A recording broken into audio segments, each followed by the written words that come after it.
आज के लेक्चर में हम देखेंगे सेंड बैकवर्ड, सेंड फॉरवर्ड, ये सब कीज क्या है कैनवा में। हम चीज़ों को, किसी भी चीज़ को, किसी भी शेप को आप कंसीडर कर सकते हैं कि हम फॉरवर्ड, बैकवर्ड, इस चीज़ को हम किस तरह यूज़ करते हैं और ये किस तरह से बेनिफिशियल है और डिज़ाइन में आपको किस तरह से हेल्प कर सकती है। चलिए स्टार्ट करते हैं। यहाँ पे आप देख रहे हैं कि मैंने ये 3 आइकन्स जो हैं आई थिंक प्रीवियस भी यूज़ किए थे, तो मैंने इन्हीं को ही ले लिया कि इनको समझाने में हेल्प हो सकती है। आप देख सकते हैं कि अभी फिलहाल ये ग्रुप है, इनको मैं अनग्रुप कर लूंगी। ठीक है, अब मेरे पास जो इंस्टाग्राम का आइकन है, ठीक है, इसको मैं थोड़ा नीचे ले जाती हूँ। अभी आप देख रहे हैं कि इसके जैसे ही मैं इसको मैंने नीचे लेकर गई हूँ तो आप देख सकते हैं कि इसका जो बैकग्राउंड है वो आ रहा है येलो। तो सपोज के आप देख रहे हैं कि यहाँ पे जो लिंक्डइन है और फेसबुक है, इसका जो कलर है वो है व्हाइट, मीन जो इसका आप नेम का जो कलर है, टेक्स्ट का जो कलर आ रहा है वो क्या है, इसका व्हाइट। तो मैं चाहती हूँ कि इंस्टाग्राम का जो है ये भी मेरे पास व्हाइट हो। एक शेप इंसर्ट करती हूँ, ठीक है, उसको मैं रिसाइज करती हूँ एंड देन इसका जो कलर है मैं यहाँ से इसका व्हाइट कर लेती हूँ।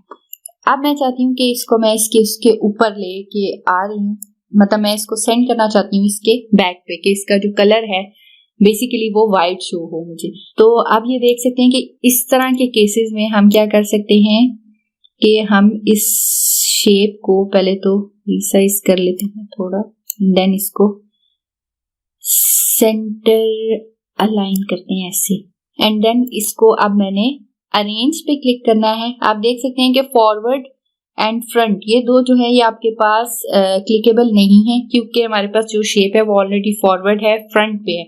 तो मैं इसको सेंड करना चाहती हूँ बैक पे, तो इसके ऊपर हम सेंड टू बैक पे क्लिक करेंगे। तो अब आप देख सकते हैं कि ये कैसे एक परफेक्ट आइकन जो है वो मेरे सामने बन के तैयार हो चुका है।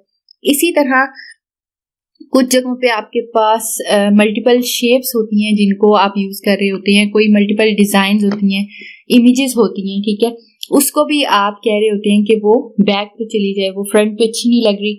तो इस तरह के केसेस में आप जो है उसको यूज कर सकते हैं, इस केस को फ्रंट, बैक, इसी तरह आपके पास फॉरवर्ड एंड बैकवर्ड, ये जो टर्म्स है इनको आप उन केसेस में यूज कर सकते हैं। होप सो कि आपको समझ में आया होगा। ये सिंपल सी एग्जांपल थी, इसको यूज करने का मकसद ये था कि आपको इसका जो कॉन्सेप्ट है वो डिलीवर हो जाए कि आप इसको किस तरह से यूज कर सकें। होप सो कि आपको समझ में आ गया होगा कि हम जो इन टर्म्स को किस तरह से यूज कर सकते हैं। ये हम जब एक डिजाइन जो क्रिएट करने की तरफ जाएंगे तो आपको ये चीजें बहुत यूजफुल रहेंगी जब आपको इन चीजों का आइडिया पहले से होगा। That's all for today's lecture. Thank you.